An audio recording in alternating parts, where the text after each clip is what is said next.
Chinese military secrets from within the upper echelons of the rocket force. This in turn may have contributed to the decision to investigate the rocket force further. In July 2023, for example, Wu Ganghu, a former deputy commander of the rocket force, passed away. The official obituary attributed the death to cerebral hemorrhage. However, Wu's former superior, Xiao Yang, posted on social media claiming that Wu had chosen to end his time on Earth himself, if you know what I mean. He might have seen the writing on the wall and checked out early instead of having to face the CCP authorities. This revelation generated concerns and speculation about the state of affairs within the rocket force, which needed clarification from the CCP themselves. That same month, the Equipment Development Department of the Central Military Commission made a public announcement seeking information regarding illegal procurement and bidding of military equipment dating back to October 2017. This marked the initiation of these corruption investigations. 2 days later, reports emerged stating that Rocket Force Commander Li Yaochao, Deputy Commander Gao Bin,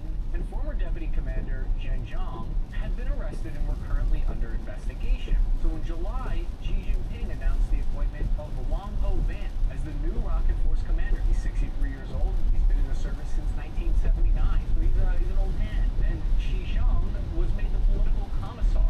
Political commissars are unique to the Chinese military and are basically a high-ranking officer whose primary responsibility is to ensure the ideological loyalty and political reliability of military personnel. Could you imagine if you had a captain walking around quizzing you on how much you love Joe Biden or George Bush throughout your career? Yeah, that's an oversimplification, but that's essentially what a political commissar is. It's not too far off from it anyway. Alright, Spare Parts Army, it's time to grab your popcorn, sit back, and enjoy the show, because it's time to watch China's corruption on full display here. So picture this. Wang Bin previously served as the Deputy Commander of the Navy, and Xu Xing, formerly Deputy Political Commissar of the Southern Theater Command and Political Commissar of the Theater Air Force, were both transferred to the Rocket Force. Simultaneously, Yao Chu and Zhang Lu were dismissed from their positions. The decision to appoint generals from different military branches to lead the Rocket Force signifies a lack of trust in individuals originating solely from the Rocket Force. In October 2023, China removed former Defense Minister Li Shangfu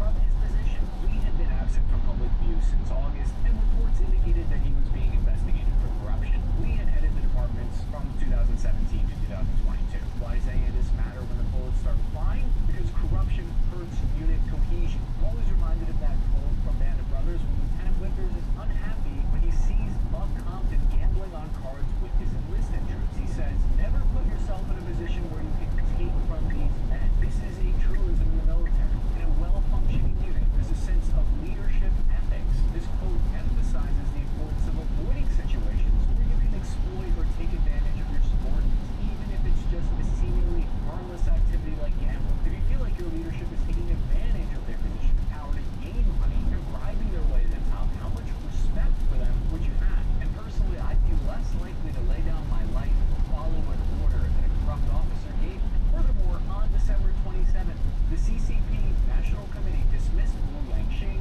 the chairman of the China Aerospace Science and Technology Corporation, Lu Xingshan, the chairman of the Norinco Group, and Wang Changpei, the deputy general manager of China Aerospace Science and Industry Corporation, as members of the 14th CPCC National Committee. Boom. Clearance revoked. Do not pass go. Do not collect 200 yuan. It would kind of be like if we fired the heads of Raytheon and Lockheed Martin and a bunch of defense contractors, which, believe it or not, that kind of thing has happened in the United States in the past during the 1970s and 80s, when the defense industry in the U.S. faced a number of lawsuits having to do with corruption. And in December 9th, individuals were removed who were representatives of the National People's Congress from various departments, including the Joint Staff Department of the Central Military Commission. The simultaneous dismissal of these 9 generals from their positions as NPC deputies by the Standing Committee of the National People's Congress is an uncommon occurrence. The majority of these dismissed PLA representatives held technical officer roles and were concentrated within the rocket force and the equipment procurement system. This concentration suggests that significant events or issues of great magnitude have taken place within these two systems. Something we have to understand here is that China has a long history of bureaucratic systems where officials held significant power and authority. Throughout history, corruption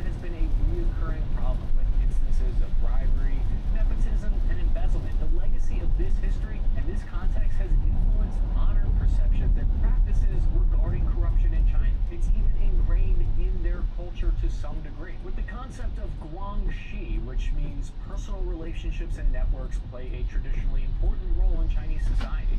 Personal connections are often prioritized over meritocracy, merit. That sounds a lot like the Nepo babies we have here in the US.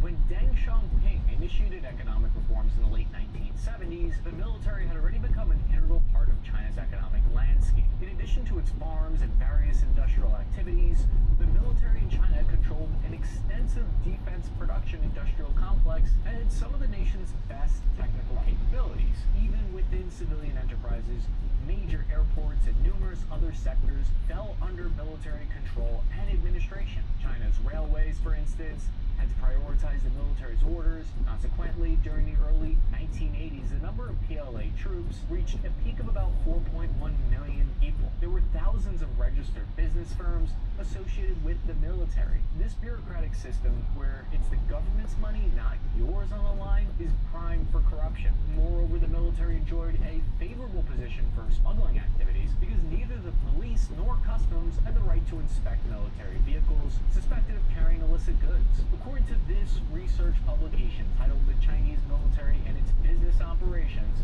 The PLA as an Entrepreneur by Thomas J. Bickford, the annual revenue generated by PLA-run businesses in 1997 exceeded $18 billion, with exports alone contributing $7 billion to foreign exchange earnings. We know there's an apparent economic slowdown in China right now. So what that means is these various government agencies involved in business ventures are unlikely to receive sufficient funding. This thereby prompts them to seek loopholes to keep their money. This challenge becomes even bigger due to repeated allegations of involvement by high-ranking leaders. There are accusations of top officials and their relatives engaged in smuggling. It's widely known that coveted positions within the PLA are often controlled by the offspring, the children of influential party leaders. Deng's son-in-law, for instance, exerts influence over major PLA-run business corporations. Every government and military is plagued by misuse of funds. It's not always the best military that wins wars, it's usually the least worst. So the question isn't whether or not there's corruption in the CCP, but just how bad is it? How much of it is by design? How much of it is a feature, not a bug? Despite the implementation of numerous anti-smuggling measures, China's prosecutors had to handle over 100,000 corruption cases in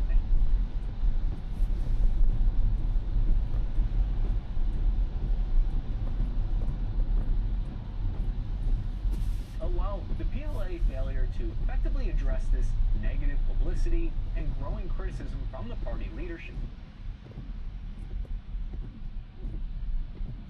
The year is 2030 and the People's Liberation Army just launched a massive invasion of Taiwan. NATO's preparing to transport 800,000 soldiers and 200,000 armored vehicles to the border with Russia in the event of full-scale war. The publication Der Spiegel just reported this after gaining access to secret military documents. But moving that many troops would be a massive undertaking, unlike anything we've seen in recent history. How does NATO plan to achieve that goal? What challenges are there to deploying that many soldiers across the world? Then what are some of the strengths and weaknesses of a collective defense alliance? If you want peace, prepare for war. Key to understanding NATO's plan are 5 new transportation routes, each one centered around a different port where transportation ships will be filled with troops and vehicles. And over the past year or two, there have been profound changes in NATO. We have new war plans for the first time in 35 years. We have new force and readiness models. They make 700% more European troops available to me as the Supreme Allied Commander than just a couple of years ago. But before you start digging a fallout shelter in your backyard, keep in mind that every major power, including Russia, North Korea, Iran, and China, have contingency plans just like this one. Actually, I'm not sure if that makes me feel better or worse. The stated reason for the creation of these new movement corridors is because Russia's long-range missiles could destroy ports, bridges, or bases. Looking at this map, we can see all of Europe is within range of many different types of Russian ballistic missiles. This would severely limit transportation options and could make mobilizing troops under the current plan unsustainable. Redundancy is very important. That's why my squad leader nicknamed me Redundant. The northernmost new avenue would start by landing American troops in Norway for a cold opening to the war. For the first time in 2024, the U.S. Army dropped off 200 armored vehicles and 300 1,500 supply containers here at the port of Narvik. 1,600 U.S. Army soldiers from the 10th Mountain Division traveled over 880 kilometers by rail and roadway to prove that this option was even viable. The route pushes through Sweden and Finland. Norway is what's known as a transit country for NATO strategy. It's like in Civilization 5 where you tell your nation that your troops are just passing through and then they have to approve it. This option was never on the table before because those countries just joined NATO in 2024, so a new route has now been unlocked. But there are limitations in this direction. A 13-hour convoy drive to the border with Russia is a long way to go. This long distance, as well as the limited amount of available port space, might limit the amount of heavy armor deployed through here. The officer who doesn't know his communications and supply, as well as his tactics, is totally useless. Take a look at this port of Bremerhaven in Germany. U.S. General Ben Hodges said Bremerhaven and Alhambra are actually the most important seaports on which the alliance depends for military equipment. It's a massive 80,000 square meter center that can offload 370 pieces of armored vehicles from a transport ship in 14 hours, so it can handle an entire armored brigade in a day. Then there are railroads located right on the port that send equipment straight to the eastern border of Poland. This is key because otherwise that's a 1,200-kilometer drive. If you tried to convoy tanks that way, you'd have to replace tracks, heat up enormous amounts of fuel, and run down your equipment. You'd be cooked before you even got to the fight. The secret documents obtained by Der Spiegel reveal that the A2 highway would play a major role in the mobilization. The A2 highway is the Autobahn to Armageddon. If this ever actually happened, it would be the real highway to hell. It runs in 2 lanes in each direction, with a shoulder, for over 1,000 kilometers through Germany, Poland, from east to west.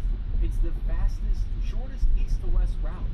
But one of the vulnerabilities of the A2 highway is it has several bridges that would be key targets for Russian missile attacks or sabotage. Moscow has already been linked to arson attacks throughout Europe. That's why NATO would deploy additional temporary bridges. Poland has been upgrading the strength of their bridges quietly along this A2 route, partly so that they can carry the increased weight of the M1 Abrams tanks that can weigh around 70 tons. What makes this whole story worthy of looking at is because both sides are no longer just putting pen to paper on these contingency plans. They're putting actual brick to mortar and physically building out the infrastructure to support a full-scale war. To give you an idea of just how many assets need to be moved, the NATO security alliance is made up of 32 different countries and a military strength of 3.3 million active duty soldiers. Between them, they operate 22,300 aircraft, 2,250 naval ships, and over 870,000 ground combat vehicles, including 11,300 main battle tanks. But all of those assets are only useful if you can effectively transport them to various locations that they will be needed on the eastern flank. Welcome to my barely credible defense briefing on America's part of the planet. Please take a seat. Thank you very much. First slide. Deploying large conventional forces is relying on America's strategic rail corridor network, as seen here in the red lines. It consists of 35,000 miles of freight track that are a priority for national defense. They connect to 193 military bases across the country, with seaports on the east and west coast. Privately owned train companies like Union Pacific give the Department of Defense priority access in emergency situations. For deployment to the European theater, there are 2 main seaports that are used for embarkation. One at Beaumont, Texas, and the other at Charleston, South Carolina. This whole process would take about 3 weeks for a heavy armored brigade combat team from A to Z.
large-scale military preparations like this one could escalate tensions unnecessarily and provoke a security dilemma.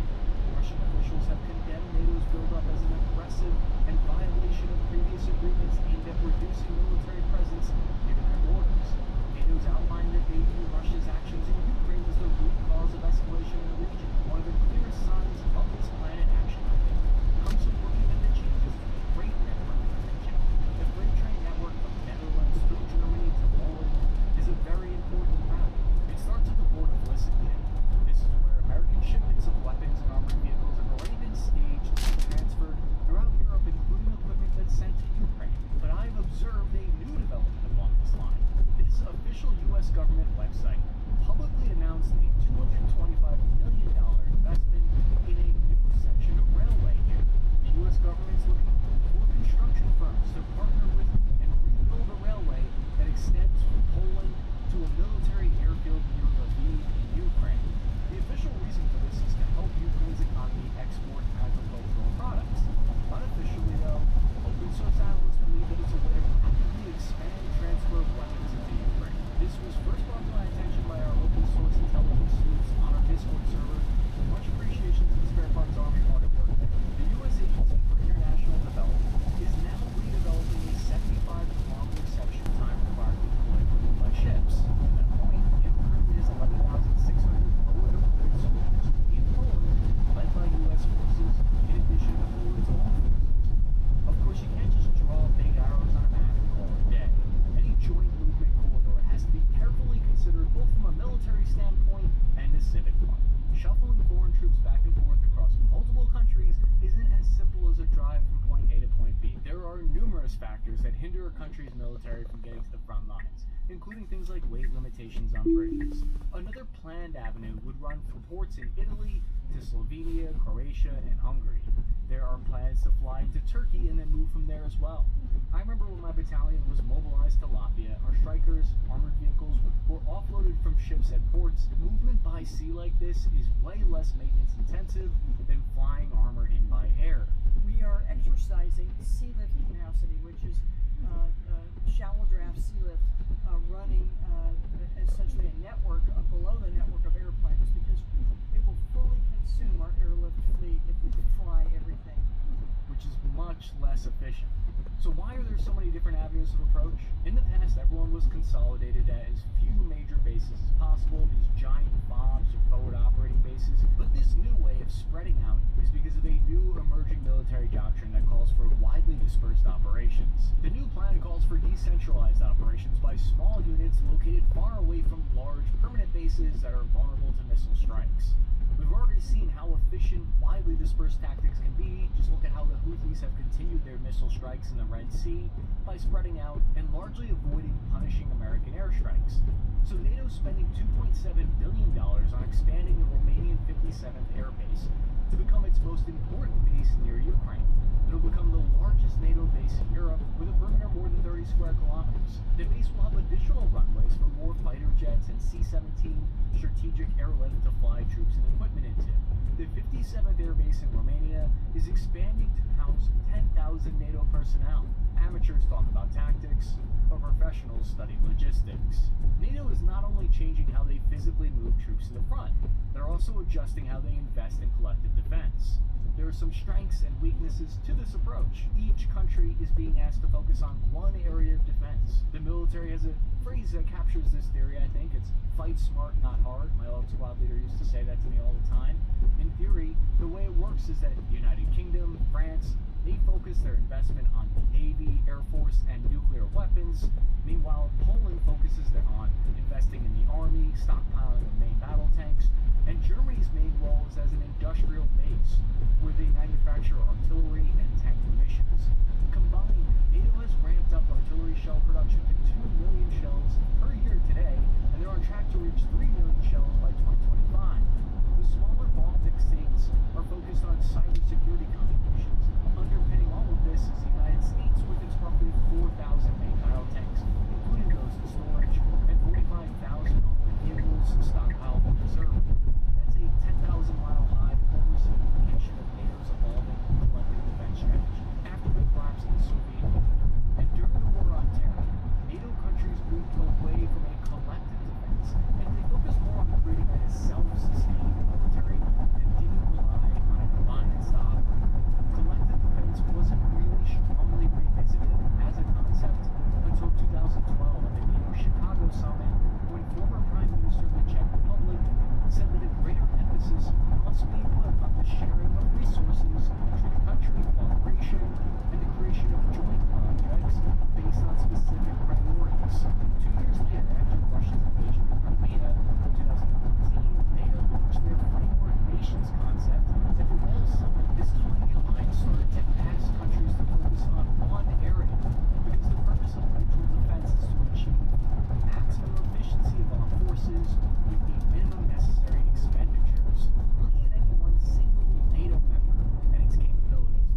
support of the rest of the alliance. However, critics highlight several vulnerabilities in NATO's approach. Collective defense relies heavily on mutual trust and resource sharing among member nations. If this trust were to falter, the strategy could be compromised. One of the best ways to see this framework nations concept in action is to look at the NATO response force that was established in 2006. It's gone from 13,000 personnel to 40,000 personnel, and now it's just announced that it will be grown to 300,000 strong force. In 2024, it was rebranded as the Allied Reaction Force to illustrate its change in mindset to collective defense. NATO Secretary General Stoltenberg explained this plan as part of their updated strategy. So it's a three-tier force model. Tier 1 has 100,000 troops ready to deploy within 10 days. Tier 2 would have 200,000 troops ready within 30 days. And Tier 3 would have 500,000 troops ready for combat within 180 days. When we look at the overarching structure of NATO, it's not just a collection of separate independent armies that all decided to fight on the same side. Today, each country tries to specialize in one or two areas. This way, the sum of the parts is supposed to be greater than the whole. For example, if you ran a business where you produced cars, you wouldn't want all of your workers just making steering wheels, even though those are an important part of the car. In collective defense, the same is true. You don't want every country focusing on building tanks. But there's a major vulnerability to collective defense. If every nation is specialized, this accepts more risk if the entire alliance doesn't stick together. One of the major points of contention in the alliance is the defense burden. How much should each member state contribute, and what happens if they don't reach the minimum amount? In 2024, at least 20 nations are expected to meet the 2% of GDP defense spending, compared to only 3 who met it in 2014. In 2024, that was the first year that the NATO's combined allies in Europe reached their goal of 2% of combined GDP on defense spending. 23 out of 32 members now meet that current goal, but nations have to trust their allies to come to their defense in the event of war. In the unlikely scenario that the United States or a major other country were to pull out of the NATO alliance, then specializing your forces just became a major liability instead of a strength. It's like one of those corporate trust fall exercises, but the stakes are a little higher. Alliances have an inherent vulnerability in that if each member isn't on the same page, it weakens their response. But there are no defense strategies that are without any risk and limitation. And this brings up another unique challenge to collective defense. There are some shared assets that are in demand, like air defense and strategic airlift capabilities. They're in short supply, including assets like early warning radar aircraft. NATO command needs to determine who gets priority and who does not. A reality of collective defense is that sometimes other nations' security might be judged as a priority over your own. Reports are now coming out that NATO has enough air defense equipment to protect 5% of its airspace on its eastern flank. How accurate that number is and exactly how it's calculated is up for debate, and doesn't include the role that other aircraft play in controlling airspace, but it reveals how airspace control is a major issue facing NATO, and collective defense can strain the limits of human trust, because you might be sending your country's air defense to protect a more important region that's not your own. In an attempt to mitigate these risks, according to NATO leadership, they focused on preventing war in the first place. The main move made here is that since 2015, NATO has forward deployed 4 international battle groups made up of a collection of different countries working in cooperation. The first thing we've done is we've responded to the Russian aggression by bolstering our presence along with NATO's presence on the eastern flank. We did that over the last 2 years. Since then, that number has increased to 8. They're spread out across Bulgaria, Estonia, Hungary, Poland, Latvia, Lithuania, Romania, and Slovakia. The theory, according to NATO, is that the presence of these troops will prevent a full-scale war. NATO's evolving logistics plan shows us the monumental, collaborative effort required to bolster collective defense. Challenges remain in balancing trust and resource allocation. But as NATO builds these new pathways, my hope is that they will lead to peace instead of war.